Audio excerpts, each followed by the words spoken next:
Well, that went a lot better than I thought it would. We're going to talk all about Game 1 of the ALCS.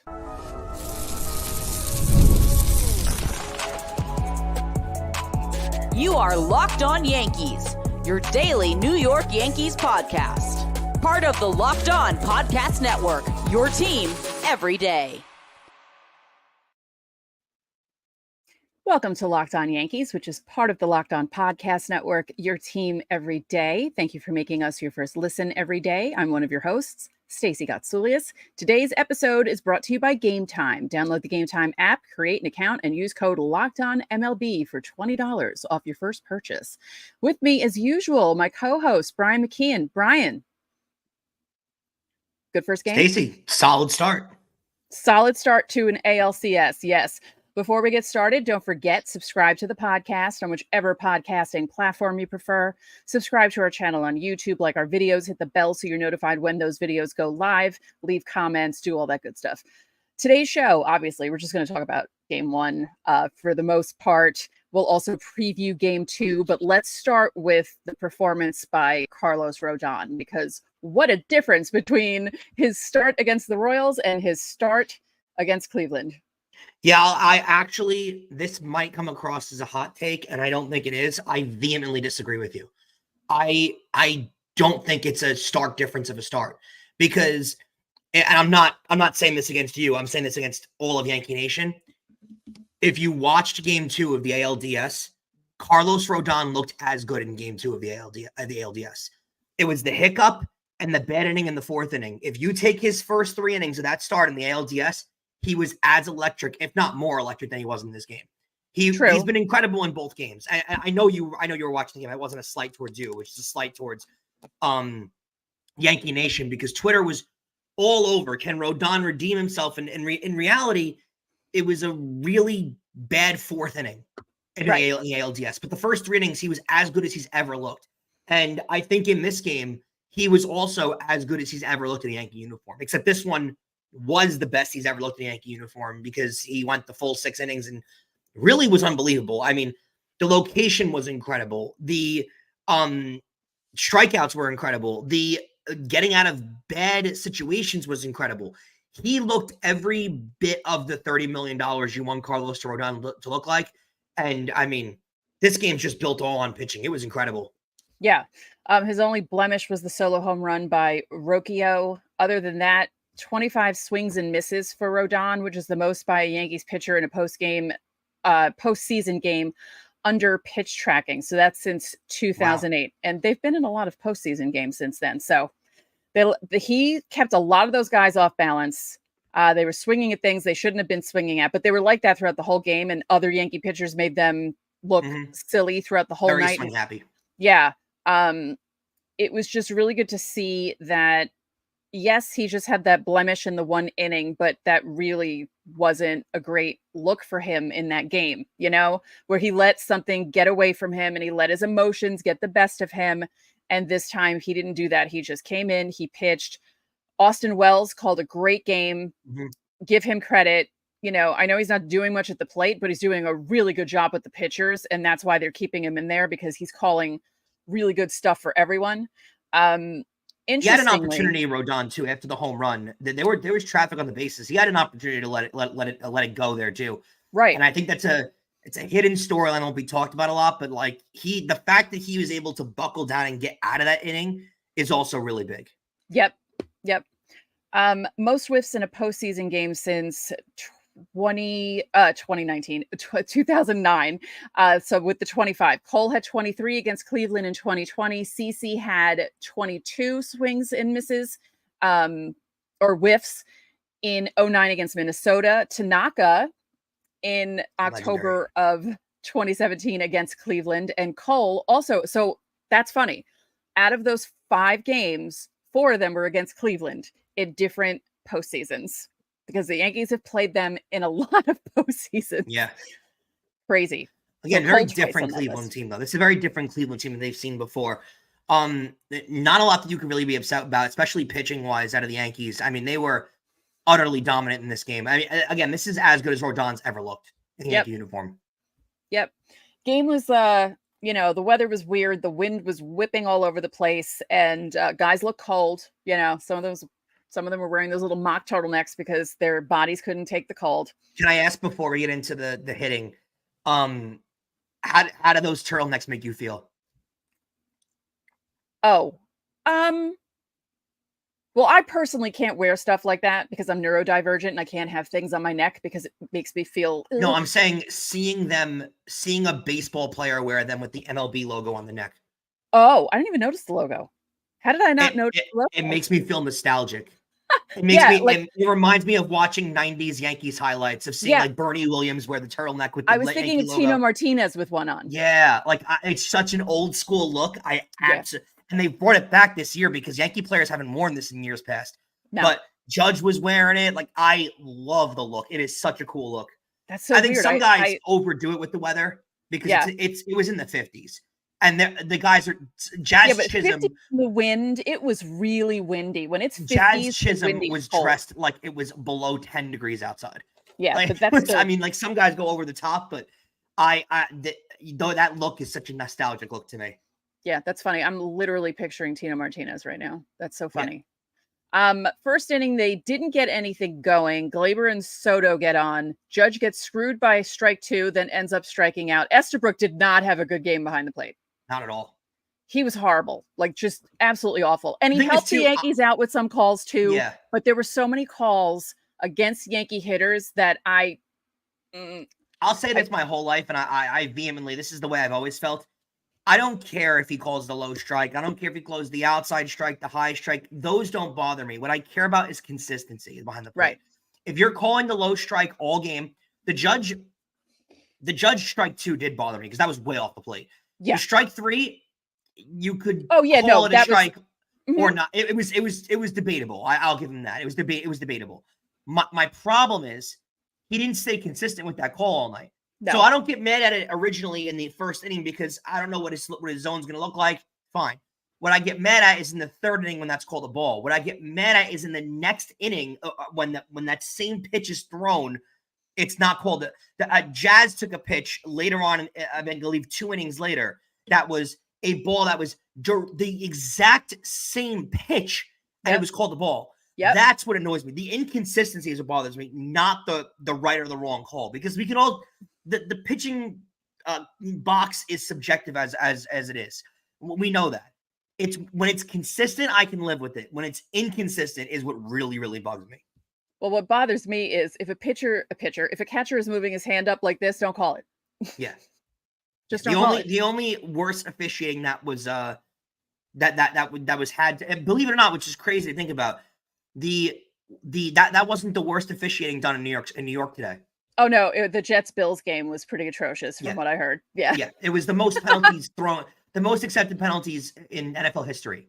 Wow. In the Jets-Bills game. So it wasn't even the worst officiating. Consider yourself lucky. It wasn't the worst officiating done in New York. That's amazing. So a lot of walks by the Yankees, a lot of wild pitches by Guardians pitching. My God. Bad catching too. Yeah. There were a lot of balls that Naylor could have absolutely got in front of.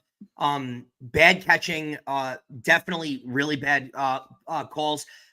Very interesting though how when the Guardians pitchers started to lose the zone and they brought in the reliever that was also losing the zone.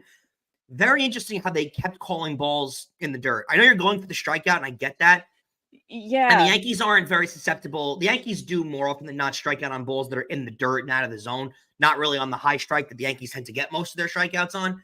But Stacey, I don't get the science or the math behind throwing the ball low in the zone when your catchers aren't very good at, I always get scared of balls low in the zone when there's guys on second or third base because they can take an extra base. With the bases loaded, I mean, it takes a lot of guts to throw those pitches, and it didn't work out for the Guardians. Yeah, it did not at all. Stanton hit the ball hard a couple times, and I was like, he could have had 3 home runs in this game. I'm like, yeah. I mean, the Yankees could have scored 10 if it was a normal day, or even if it was like July and the weather was a little warmer and there's no wind. I mean, Volpe could have had a home run. Stanton could have had 2 home runs. Yeah. Unbelievable. Soto hit the first home run for the Yankees, which of course he did for the first home run in the ALCS. It's crazy to think about how crazy the wind was. It was because that insane. Soto got all that ball and it barely got over the It wall. barely made it over the wall, but Stanton was not barely over the wall. I think if you hit it to left, it was a little better than if you hit it to right, because it seemed like the way the wind was coming in, it was, if you hit the ball to right, it kind of just Yeah, hit into an invisible field. any amount of wind is Stan can hit a ball in a hurricane coming in and the ball will go out. Yeah, well, a couple of those hits went into that wind early. That's why I was like, he's gotta pull it. He hit the bleep out of that ball though. He really did. I mean, so that was a nuke. Yeah, he has 13 home runs in 32 postseason games with the Yankees. Yankees with 13 plus home runs in any 32 game span in the postseason. Stanton and Babe Ruth. Pretty good company.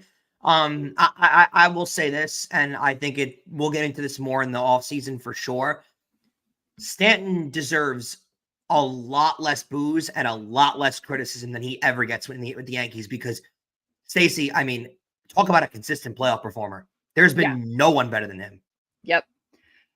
Let's move the rest of the discussion of game one into segment 2. And we're also going to preview the matchup between Bybee and Cole in game 2, which you are attending. Yes, I am. Which means tomorrow night we're going live, but it's going to be a little while after the game because Brian has to get home from the game. And he doesn't live in the Bronx or Manhattan, so it's going to take a little bit. It's going to take a little bit. I'll do my best. Yes. Don't forget, subscribe to the channel, hit the like button on our videos, hit the notifications so you know when our videos go up. And you can join the Locked On Yankees Insiders Club. The link is in the description. You'll get text from us. You can text us questions, comments, reactions to the games.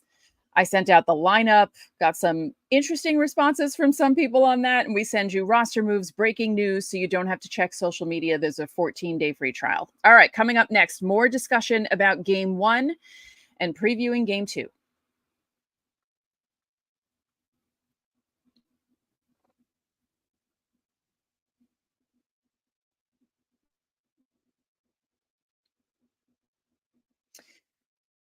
So I'm excited about the playoffs. I would love to be able to go to a game, and I know that if I open the Game Time app, I will be able to find tickets. It's never been easier to get the best tickets for Yankee playoff games. Game Time has a new feature. It's called Game Time Picks. It does all the hard work for you. So instead of searching through thousands of tickets, Game Time Picks filters out the fluff and shows you only the absolute best deals on great seats. And if that wasn't enough, they've got all-in pricing, so you just toggle on it, and it shows you the full price up front with no surprises at checkout. You also get seat views, so if you've never been to Yankee Stadium, you can see a panoramic view from your seat in the app, so you can decide exactly where you want to sit. So take the guesswork out of buying tickets with Game Time Picks. Download the Game Time app, create an account, and use code LOCKEDONMLB for $20 off your first purchase. Terms apply. Again, create an account, use code LOCKEDONMLB, that's LOCKEDONMLB for $20 off. Download Game Time today. Last minute tickets, lowest price, guaranteed. Don't forget, you can catch every pitch of the Yankees hometown broadcast with SiriusXM. Just download the SXM app and search the word Yankees.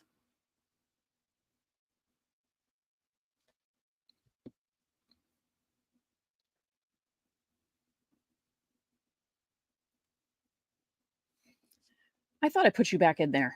Hold on. There he is. Look, doing this live is not that easy because we have to fix the screen and everything. So let's move on to the bullpen. So Rodón, good job. Fantastic. Holmes comes in, pitches a 1-2-3 seventh. I love this role for him. I really do. He seems really comfortable with it too. And with the way, there's no pressure on him. It's not like that whole, he has to do really well because he's closing. And I don't know, does he still have his intro with the music and everything? I doubt it. He didn't pitch I don't think the lights are involved, right? I think he probably comes out to the same song, but it's not like they're flashing lights and all that stuff. Lights are obnoxious if it's not the 9th inning. Right. So good job by him. Tim Hill comes in, gives up a run, gives up a few hits. The obstruction call was correct because he was in the way. It was actually, they made a point on the broadcast, and I want to bring this up because it was the truth. It was a very savvy baseball play, very nerdy baseball play if you're into that kind of stuff. But to see the pitcher, to see Tim Hill in the base path and then to run anyway is a brilliant baseball play, because now whether you get thrown out or regardless, you're causing a throw. So the Yankees could boot it all over the infield. You're causing a throw, and even if you're out, which he was, you're still going to get the extra base anyway. Very, very, very smart, nerdy baseball play. Yeah. Yeah. Quan drove in a run in that inning, but there was no real, like, after that, there was no real damage. You know, Yankees up 5-2. Weaver comes in for the 5-out save, which kind of worried me a bit at first. Not at first when he came in, but then he was fine when he first came in. He got the strikeout, ground out, and he only threw but still showed a lot of faith in the American League Championship Series to have him go get his first 5-out save. Right. A lot of faith. And you see the 4-out save here and again. You don't see the 5-out save a lot anymore. You really don't see that a lot. Yeah. You know, it looked a little iffy there in the 9th, but then he pulled it together and became Luke Weaver again. He kind of lost it there for a second, and then he got it back. And my God, I mean, is it a changeup? It's a changeup, right? It's a changeup, yeah. What did they do to him? Had they changed it? Up. I mean, it's just... To lefties specifically, lefties can't track it at all because it runs away too. So it's a very savvy. I don't know if it's circle change. It's got the movement of one, but I think he throws it like an actual changeup. Here's the interesting part to me that and you missed this at bat, which was the key at bat to me of the game. When Jose Ramirez comes up with 2 on and he's the tying run at the plate, that's a massive at bat. And that's an at bat where if you're Luke Weaver, if you're a young pitcher like him who hasn't pitched in these big games, that could be a shaking at the knees kind of moment for him, right? Like you're talking about hasn't pitched in big games at this against one of the best hitters in the American League, and with 2 guys on, could have easily lost the game for the Yankees right there. A la Clay Holmes might have lost the game for the Yankees that year, that in that spot. So unbelievable set of stones out of Weaver there to face him, go right after him, get him to swing over the ball and ground it out. Unbelievable job out of him. I was actually going to bring that up because I was going to bring up the fact that they neutralized Ramirez. He did nothing. I mean, that's a key. That's a big key. Like, I mean, you want to keep some of those guys off the bases, but you want to keep him from doing any kind of damage. He has been bad all postseason. No, we only talk about Judge struggling in the postseason, but Ramirez has been awful this postseason. He really has. Yeah. So Weaver comes out for the 5-out save, gets it. So this is a list of guys who have saved their team's first 4 wins in the postseason. Goose Gossage for the 1981 Yankees, Dennis Eckersley for the 88 Athletics, Mark Wohlers for the 96 Yankees, Mike Jackson for the 98 then Indians, Neftali Felice, the 2011 Rangers, and Luke Weaver, the 2024 Yankees. That's pretty good. Wow. That's pretty good company there for Luke Weaver. Really good company. He's looked electric, and you would think Luke Weaver's 20 years old and they found him out of nowhere. He's 30. Yeah, he's 31. He just turned 31. And he has been electric for them. Really what a find. And just it takes a while for a lot of guys to build this kind of moxie and confidence pitching in the postseason, and he doesn't seem to care at all. Like, he doesn't get nervous. He looks like he's in total control out there. Right. I forgot to put the stats for Bybee and Cole. I think that's what I saw. Well, something concerning that I would bring up in this game, that I don't know if it was really realized by a lot of people because it got trapped in their win and stuff. Anthony Rizzo being replaced for defense in the 9th inning. They say it's pain management. That's what they called it? Yeah. Did Boone answer that? Because that concerned me a lot, because Rizzo rarely would ever be taken out of a game because of defense. Yeah. His defense is incredible. Maybe just the cold night, the hitting. He actually hit really well, Rizzo, too. I thought he made really well at the plate. He made solid contact. He had that hit. He wasn't flailing away. He hadn't faced a live hitter since September 28th when he got hit. Okay. So, considering that fact, the fact that they put him in the lineup, some people were questioning that decision because he hadn't faced live pitching. And he looked fine. But yeah, they were saying it was pain management. At least that's what I saw from Brian Hoke, which is understandable. It's cold out. He has, the broken bones in the 2 fingers. And yeah, the cold weather, and that's understandable. Plus, they had a pretty, 3-run lead is big enough with Luke Weaver coming or continuing his outing. So I wasn't that worried about it because they I'd have agree. guys It who can worried me play at first. first seeing it, though. Seeing it at first Yeah. worried me because, why is he being taken out for defense? Right. But if that's the way you have to play it, I don't hate that strategy either. To get his Right. bat in the lineup, I don't. Right. Because you have the guys who can back him up. You have a couple of them. So, that's the good thing. I like the way the roster is constructed for the ALCS. I did have the right numbers. Okay. So I memorized it. Bybee is 0-0. He didn't get a decision in the game that he pitched, but 2.08 ERA in the postseason. And Cole is 1-0 right now, right? With a 3 ERA. Yeah, I don't know how much weight I take in postseason ERA just because you've only pitched like 2 starts. How could you really get a good sense of how he's been? I'm trying to pull up his numbers what he finished the year with. Because I think you get a little bit of a better of course ESPN will freeze the app. Give me 1 second, stand by. I'm trying to pull it up. Bybee this year was 12-8 with a 3.47 ERA. 187 strikeouts, which is pretty good. Didn't face the Yankees this year, so we don't have numbers on that. Yeah. His regular season career, he's 22-12 with a 3.25 with 328 strikeouts in 315 and 2/3 innings. So he's a good pitcher. This is what we talked about earlier, though, which I think is really key. The fact that if you are the Yankees coming into this game, you getting this win was so big. And we discussed how I think it's better to have Rodón throw in game 1 because he has the ability to pitch like he did tonight and get them a win. But also, if he falls apart and loses this game, you still have Cole backing him up in game 2. So you're not necessarily. But now, Stacey, you have an opportunity in game 3, which we'll get to in the next segment. In game 2, I'm sorry, to really go back to Cleveland up 2-0. So we'll get into it in the next segment. But it could be a real good spot for the Yankees. Whereas the Met-Dodgers series is heading back to Queens at 1-1. The Yankees could go up 2-0 going to Cleveland. I forgot to play this when I was talking about Luke Weaver, and I wanted to. Okay, thank you. I had to get that in because I remembered that I had the file, and I was like, I need to do that every time I talk about Luke Weaver because he does come out to that song. His Instagram account is Dreamweaver with an A. Also, when the Yankees were coming into the stadium for the game, I don't know why. I hope someone asks him about it, but Luke Weaver walked in with Target shopping bags on his arms. I didn't get that either. Yeah, so I need to know, did he bring gifts for his teammates? What was happening there? So someone needs to find that out for me because I'm nosy and I want to know. Coming up next, let's talk about the Mets and Dodgers because what did I tell you guys? You knew it was going to happen.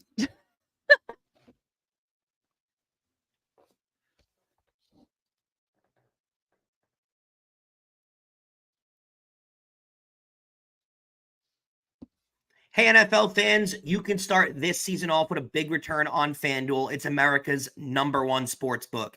And when you get a hunch in the middle of the game, you can check out the latest stats, view live play-by-play, and so much more on the same page where you place all of your bets. Guys, it's baseball playoff season. Yankees are now minus 370 to take the series to win the American League pennant and to advance to the World Series for the first time since 2009. They're minus 170 in game 2 of the series with Gerrit Cole on the mound, and they are currently the favorites to win the World Series at plus 125. All of those odds can be found on FanDuel Sportsbook. You can still get the Yankees at plus money to win the World Series. You can get started also with a $200 in bonus bets guaranteed when you place your first $5 bet on FanDuel. That's FanDuel.com.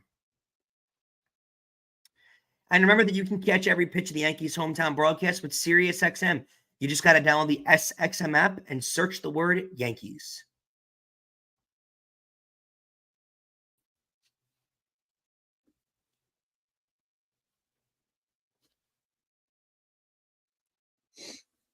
Stacey, we're back. And when we finished our show earlier, we were going into the Mets game. And a very interesting spot for the Mets. Really didn't know how much confidence you felt they were getting blown out in game 1 of that series. And then you turn around to game 2, And the Mets do the exact same thing back to the Dodgers. Yeah. And really from the start, you get the grand slam out of Vientos. They were all over from the start of the game. And basically exactly what we said was going to happen was going to happen. The concern we had for the Dodgers, no starting pitching. And it reared its ugly head for sure.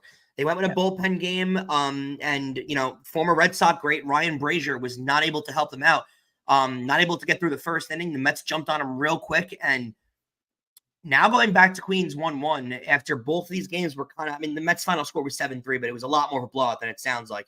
Yeah.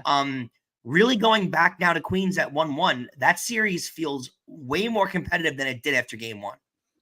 Oh, definitely. And you knew that it wasn't going to, I didn't feel the Dodgers were going to be up 2-0 going back to Queens. I figured the Mets were going to pull this one out and take advantage of the fact that it was a bullpen game. And they did what they needed to do. You have to get to them quickly and just blow them out of the water, make it a more relaxing game where if guys do screw up, you're up by 6, it's fine. That kind of a thing. They had that too. They had some messy defense late on. Alonso missed a key ball. Iglesias missed a big ball. Like they did have some defensive mishaps in this game. Mets very easily, if this was a close game, very easily could wind up losing. They didn't. Big hits out of Alonso, big hits out of Vientos. I gotta say too, Lindor, that lineup starting it off right. That lineup with that at bat, that's one of the best at bats you will ever see out of a player to lead a game off. Right, 8 pitches, saw as many as possible, and absolutely murders one to right field.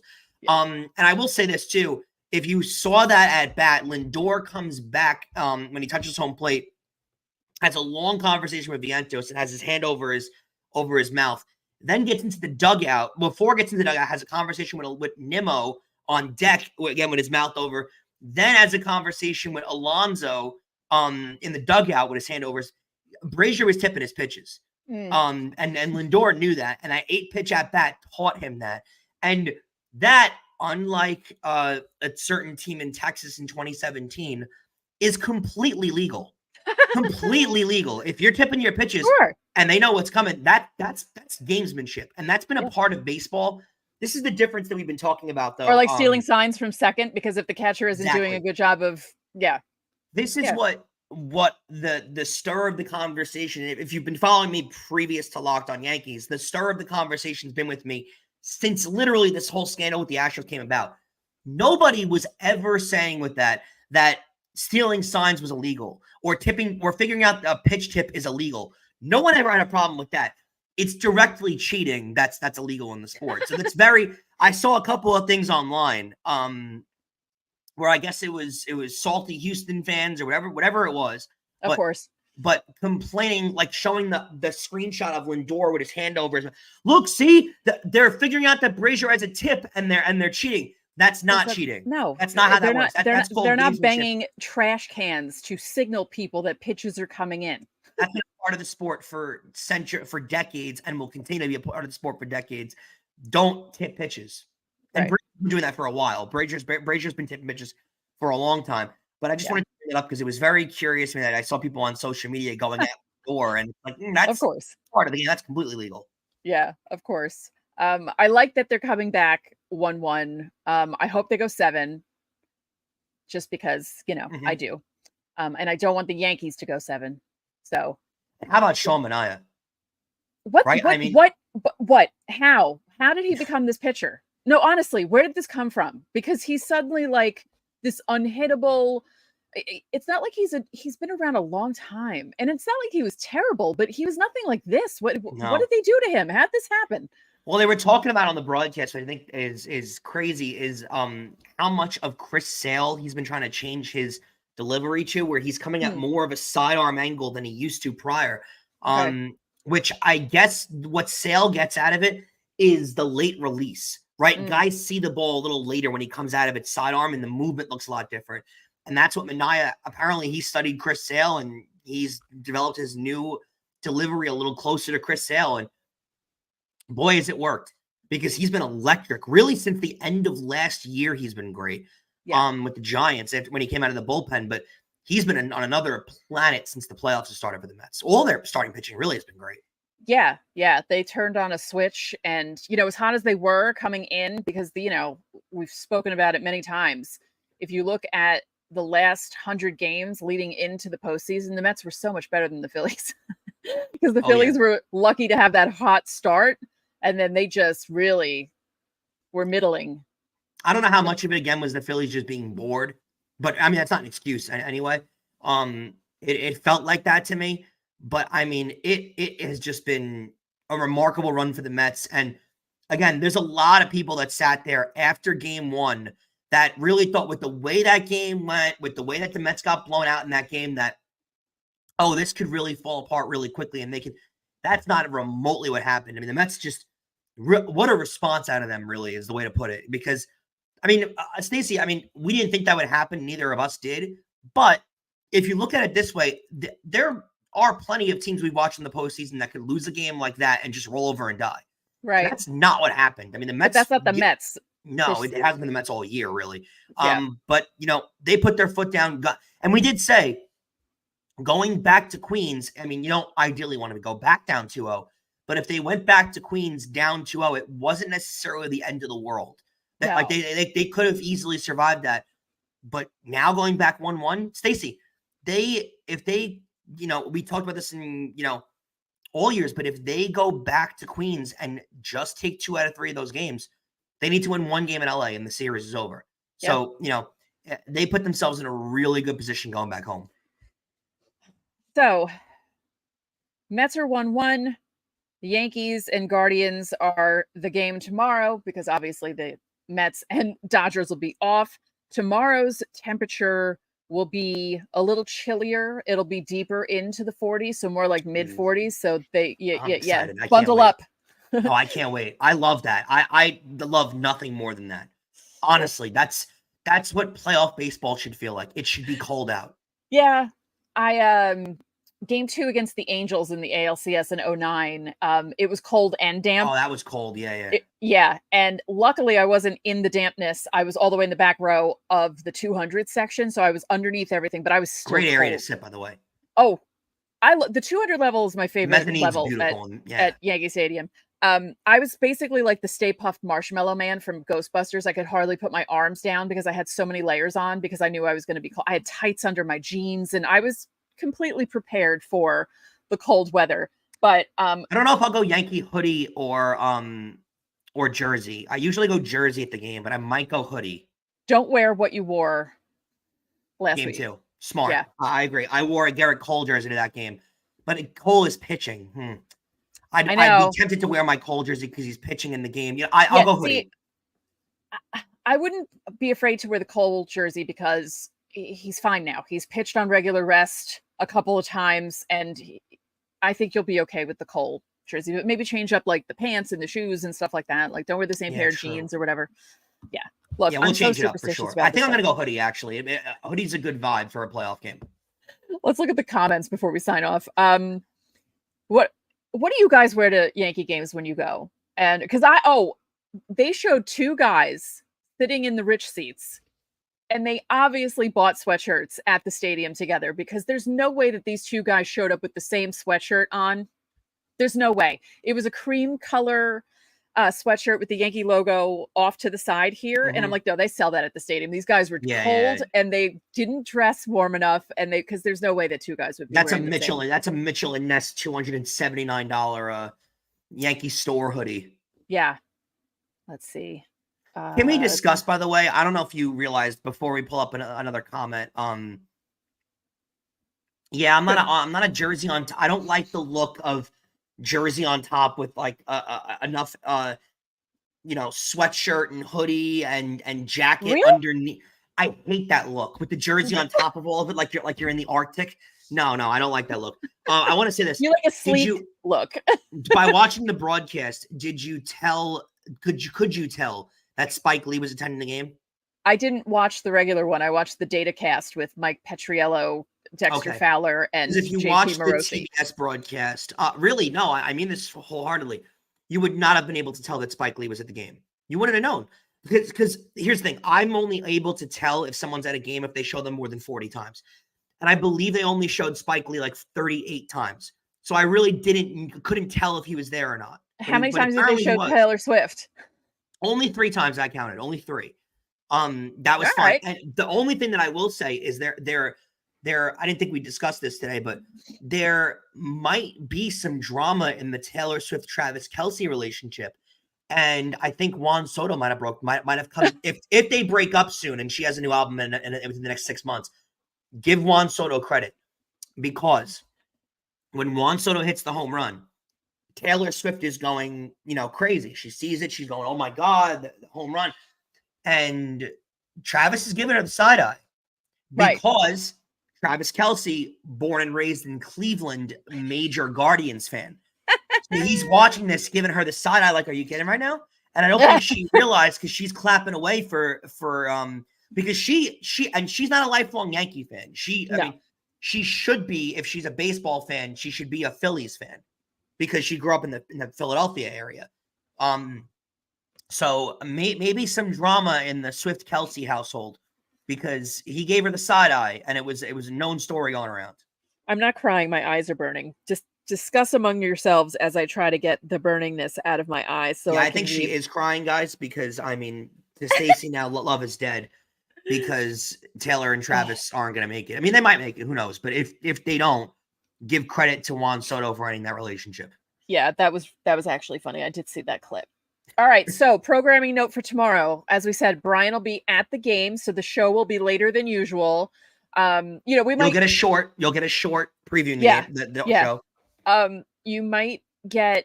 We might go live like close to the same time that we normally premiere our videos, so somewhere between midnight and 1, hopefully, depending on how long it takes you to get home. And so stick with us for that. We will go live again tomorrow. We'll go live after every game, actually. Yeah. And even on the weekend, right? Yeah, we do. Yeah. Okay. So thank you for making Locked On Yankees your first listen today. Now go check out the Locked On MLB podcast. Prepare for the Fall Classic with Sully, who has it covered every single day. The link to Locked On MLB is in the description, so you don't need to search. It's part of the Locked On Podcast Network, your team every day.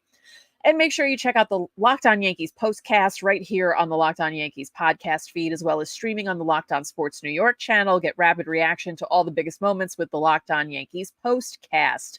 So that'll do it for this live edition of Locked On Yankees. I'm Stacey Gotsoulias. And I'm Brian McKeon. We'll catch you guys tomorrow. Go Gerrit Cole.